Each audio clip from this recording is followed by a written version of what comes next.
Hello, everyone. Coming up to the Production Show. This is SmackDown Ring Report. Coming up, we get United States Champion Logan Paul.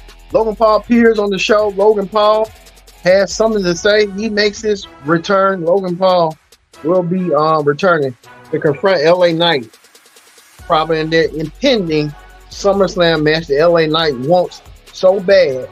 LA Knight can taste it.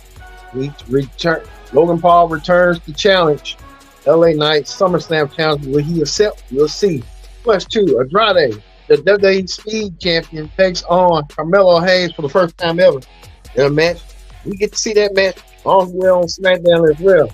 Also, too, Miss Money in the Bank, Miss Stratton, tangles with Michigan one-on-one. And we get this right here. The American Nightmare, Cody Rhodes. Cody Rhodes, the WWE champion, kicks off SmackDown.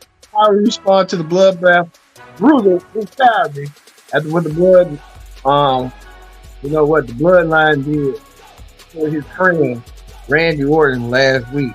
That hideous attack that they did to Randy Orton last week that caused Randy Orton to be out of commission from last week. We getting all that as SmackDown Ring Report here on the Pro Wrestling Show start right now. Hello, everyone. Welcome to this edition of the Pro Wrestling Show. I'm your host, as always, Stevie Diggs here. Glad you joined us on the Pro Wrestling Show. Join in the conversation using the hashtag Pro Wrestling here on Connect. And don't forget to subscribe. Subscribe is caring. Tell a friend, call a friend, hit that subscribe button so you won't miss a thing here on the Pro Wrestling Show. Like I said, what a Pro Wrestling Show we have for you. We know that we're nearly 2 weeks away for SummerSlam, as we can tell that Cody will defend the WWE Championship against Solo Sikoa. It has been confirmed. Cody Rhodes will defend the championship against Solo. And Cody looking to defend the championship. We did that. But Cody got met with Solo along his Bloodline crew, a new Bloodline, and what they did was they ambushed the show. See right here, Solo, making it known that he's the tribal chief, and he will walk out clean at SummerSlam with the WWE Championship. And we know that Cody could be in a world of trouble if he has his way near SummerSlam. We know that for a fact. But we'll get to this a little bit later when what we see right here last week. The Bloodline destroyed Randy Orton. As you see right here, Randy Orton was destroyed by the Bloodline. And the Bloodline made a example out of Randy Orton and attacked him. And Cody Rhodes was helplessly watching. Ain't nothing he could do about it and stuff. And it came to that. So, but we'll get to that a little bit later on what Cody Rhodes wanted to do to Solo, get his hands on Solo. But we get to this. We get this. Carmelo Hayes. Carmelo Hayes was looking forward to his match. He was looking forward to challenge Andrade. And these two had a quick run-in last week when Andrade got interviewed. His interview was interrupted by Carmelo. And Carmelo said that he wants to be a big shot. And Andrade told Brian Saxton that that Carmelo Hayes is next. And Carmelo Hayes, a little bit stunned and shocked, put your money where your mouth is and let's go. And they went and go toe-to-toe throughout the whole entire match. But mix of athleticism and speed, the WWE Speed Champion won. Andrade won. I'm surprised he won for the championship or none. The Speed Championship. Don't be shocked nor surprised if we come for a speed title down the road. You don't want to showcase that. But Andrade gets the win, gets the duke over Carmelo Hayes. I don't see why they doing that to Carmelo Hayes. He comes on the main roster and he's been losing. He got to stop that bleeding. And I hope WWE will know that, hey, Carmelo is in the rightful league, is his own, and he don't need to be losing to people like Andrade, which that's fine if there's going to be something to pay back. down the road, but we'll see. But I'm kind of a little bit suspicious on that. Like, have the man come get drafted to the show. Now he has to kind of, you know, put himself out there. And Andrade, hey, Andrade getting himself a win, which is fine, but they couldn't do no disqualification to make it seem like it was going to be evenly matched.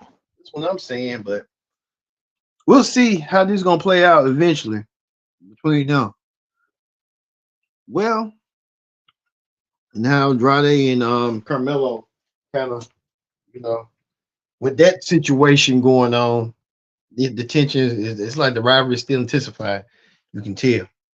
All right, we move on to this. We know that Nia Jax will challenge Bayley for the WWE Women's Championship at SummerSlam. Nia Jax earned that right at the King of the Ring in on Memorial Day weekend, and Nia Jax punched her ticket, and she will meet Bayley for the title. And we know these two women hate each other.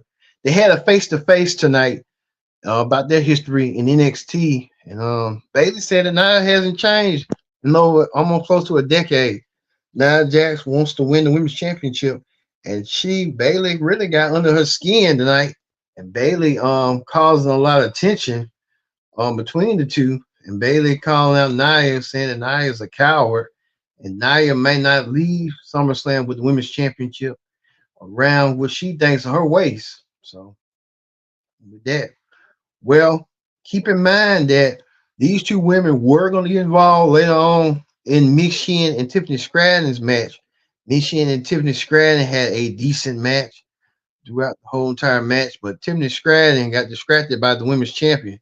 The women's champion took out Tiffany, tried to take out Tiffany Stratton, and Tiffany Stratton didn't know what to do, and got quick to avail to what she had going on.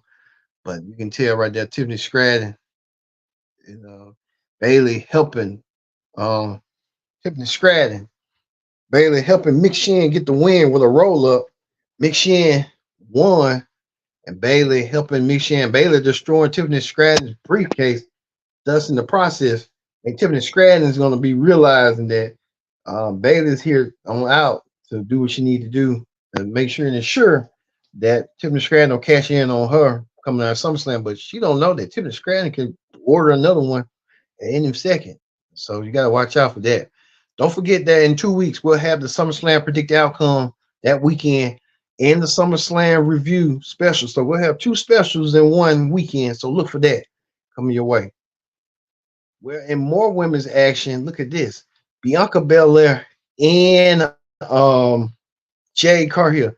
These two phenoms, I call them, physical specimens. These two women really, really impressive. Bianca Belair won her match in a quickie. She quickly pinned what's her name? Chelsea Green. Chelsea Green was not prepared. Chelsea Green was not ready. Chelsea Green did not get the job done. I think Chelsea Green didn't say she wasn't ready, but she was not ready for Bianca Belair. Bianca Belair win with a quick roll up to get the win, and Bianca Belair wins over Chelsea Green. Bianca Belair and Jay turned their attention to Issa Dawn and SRA, the women's tag team champions. The women's tag team champions getting themselves in the fun, saying they will not get the Bianca and Jay won't get the championships away from them. I think Bianca and Jay got a better chance of winning the championships quicker than what these two girls got going on. They won it over a fluke over in Scotland, but things can change down the road. You know what I'm saying? They may get a championship match next week. Who knows? But we will be watching and seeing if they will get that championship match next week before SummerSlam. We'll see. Well, General Manager Nick Aldis, he's been busy on the patrol. He told Cody that Cody needs to find a partner to take on Austin Theory and Grayson Waller. And Cody said he will find one. He'll find one quicker than you know in a jiffy. So the general manager had a busy night, even to moderate this feud going on. We know the general manager did a face to face between LA Knight and Logan Paul. Logan Paul talking all trash, and LA Knight talking the same trash as well. We know these two made it official tonight, and at SummerSlam, LA Knight will challenge Logan Paul for the United States Championship. And I think LA Knight talking about Logan Paul's accolades, and Logan Paul saying the same about LA Knight not being a champion. These two men, it's been buzzing for weeks, and now we get to see it at SummerSlam between these two beating each other down. You know, both of them from Ohio. So there's Ohio roots connected to it. Well, LA Knight feeling a little bit lucky and a little bit generous. He got confronted by Santos, who wants a U.S. championship match. And LA Knight said he'll put his U.S. championship shot on the line against Santos if Santos accepts. And Santos saying he'd be a fool if he didn't. And now we know that next week Santos Escobar will meet LA Knight for LA Knight's shot at the United States Championship. And Santos Escobar may have an easy opportunity, a gateway to get him to the U.S. Championship in more ways than one. So we'll see if LA Knight and will win over Santos and meet Logan Paul for the coveted United States Championship. This is going to be a championship match that everybody wants to see. Everybody didn't think was ever going to be possible. So we'll see that as a May. Well, we get to this, the main event. We told you earlier that Cody Rhodes got confronted by general manager Nick Aldis. Nick Aldis wanted to know if Cody found somebody. Cody did found somebody. And look and behold, Kevin Owens. The returning Kevin Owens returns. Kevin Owens returning after seeing about his mother. Kevin Owens got the nod from Cody. Kevin Owens teamed up with Cody, and Kevin Owens and Cody um, went out there to take on the former WWE Tag Team Champions, Grayson Waller and Austin Theory. Kevin Owens and Grayson Waller, Austin Theory really didn't have no. Kevin Owens didn't really have had a chance with Cody, the WWE Champion. Grayson Waller, Austin Theory lost the match at the end, but guess who? Lo and behold, came out there for the rescue. Kevin Owens came out there, but at the end, the Bloodline came out of nowhere. Um, Jacob Fatu came out of nowhere and savagely attacked Cody Rhodes and Kevin Owens. Jacob Fatu may be next in line to fight Kevin Owens first and got that out of the way. But Jacob Fatu is a savage. And when I mean a savage, he's been a savage. He's been a savage in the ring and outside the ring. Jacob Fatu is that unhinged, unbreakable person that Solo Sikoa can rely on in the bloodline. And I think Jacob Fatu does play the difference in the bloodline. And we could probably see more members added coming up a little bit later. We'll tell you that Hikuleo, this man right here, could be a new member of the bloodline down the road once Roman returns, and see how that's going to go. But we'll get that. But the bloodline standing tall in the middle of the ring, bloodline dominating over Cody Rhodes, put Cody Rhodes to a table, laying him out. The Cody said he wanted to be sacrificed and be knocked out, and the bloodline did so. Solo Sikoa sending a message that he wants to be the tribal chief and the WWE champion, but he has to win the championship in order to do so. So we'll see how that's going to play out eventually. So, hey. All right. We move on to wrestling hot topics. On wrestling hot topics, we want to know this. What's your thoughts on the new bloodline? Do you like Solo Sikoa? Join the group. We know that Roman Reigns should be coming shortly, and we are highly anticipating Roman's anticipated return to the bloodline. Roman Reigns is going to do so. So we'll see how Roman Reigns is going to do in that bloodline. So, hey, we're going to keep an eye on that. Also, too, SmackDown doing this, but the results and stuff, I don't know. seeing tonight's results. Okay, I guess SmackDown won't do results now. Well, we know that Hikuleo may be signed with WWE. Hikuleo may be the next person from the bloodline that might come in and might be that monster that come in and probably maybe when Roman Reigns probably get his hands on the on Solo, Hikuleo might come in and try to attack Roman, leave Roman out land. So there's a lot of possibilities heading towards our way towards now in November to Survivor Series. So we could see that being that way down the road. And you got to wonder what role Hikuleo is going to play. Whose side Hikuleo is going to be in? Will he be in the bloodline? Because you can tell right here, Solo, Jacob, Tamatanga, and Tyler Owen, they are kind of dominating the SmackDown game. You could see that being that way down the road. So, hey, you can see. Also, too, right here, we're getting reports that AEW content might be starting to appear on some people's HBO Max. It's nothing official, but definitely encouraging to sign. So AEW could be coming to Max. Here Max got a lot of problems trying and not losing subscribers and so a lot of stuff going on. But hey, that's Max for you. Subscription. Well, we tell you this. Last night you could not you could not be nowhere around. Everyone was watching the Republican convention. And lo and behold, the immortal Hulk Hogan, the WWE Hall of Famer, made an appearance with another fellow Hall of Famer, Donald Trump, who's running for president. Let's get some highlights on what the hoster had said. Let's hear what the hoster had to say. Last week, when they took a shot at my hero.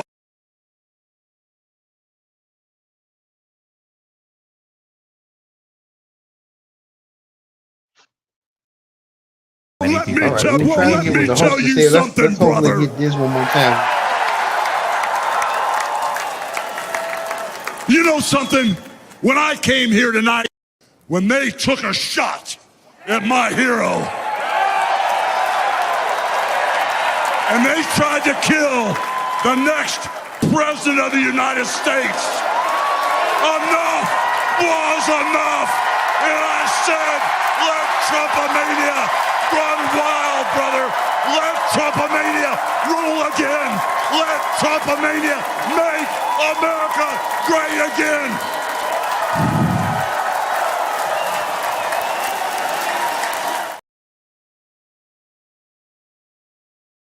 You know what? You cannot, if you're a Democrat, Republican, you cannot hate Hulk Hogan did like a WWE promo. I mean, it was perfect. It was perfect. I mean, he was just speaking in WWE terminology, and it won over some of the Republican fan base and run. You know, some people in the Democrat fan base might be angry, mad, and upset, but hey, Hulk Hogan did his thing, and I mean, he referenced Macho Man Randy Savage and a lot of folks too. Let's hear what speaking of UFC president Dana White was at the Republican convention, and look what he had to say. In my mind, the choice is clear. But this election, we all get to choose. I know I'm going to choose strength and security. I know I'm going to choose opportunity and prosperity. I know I'm going to choose real American leadership and a real American badass. And I'm not telling you what choice to make, and I'm not telling you what to think. I'm telling you what I know. I know America needs a strong leader, and the world needs a strong America. I know Donald J. Trump is the best choice for President of the United States. My fellow Americans, it is my honor to introduce the 45th and soon-to-be 47th President of the United States, Donald J. Trump.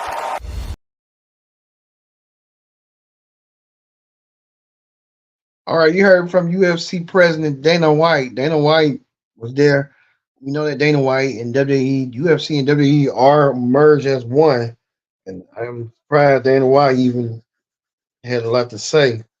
Dana White, I guess he's a supporter. Let's also hear from the WWE Hall of Famer and former President of the United States, Donald Trump. What he had to say, the Trumpsters, the Hulk Hogan. Run wild, brother.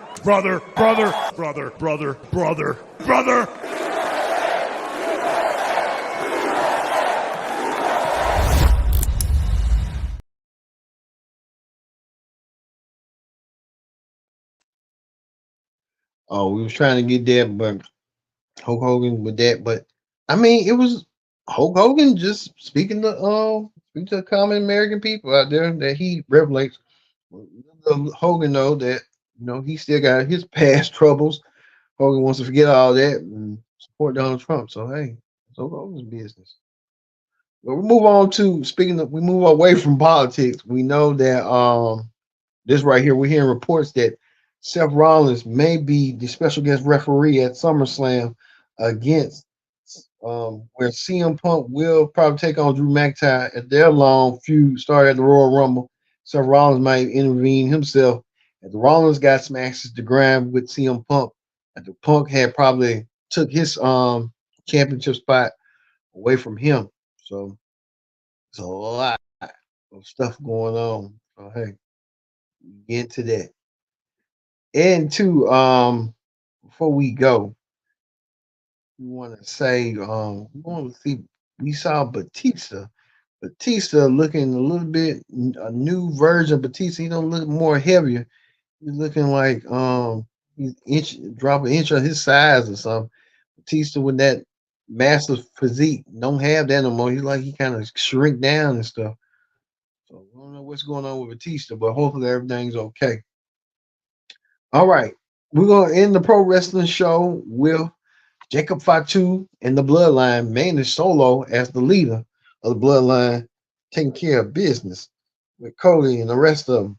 I've been your host, Kendrick Dick, saying so long. We'll see you next week for the Raw Ring Report here on the Pro Wrestling Show. We'll see you next week. See you later.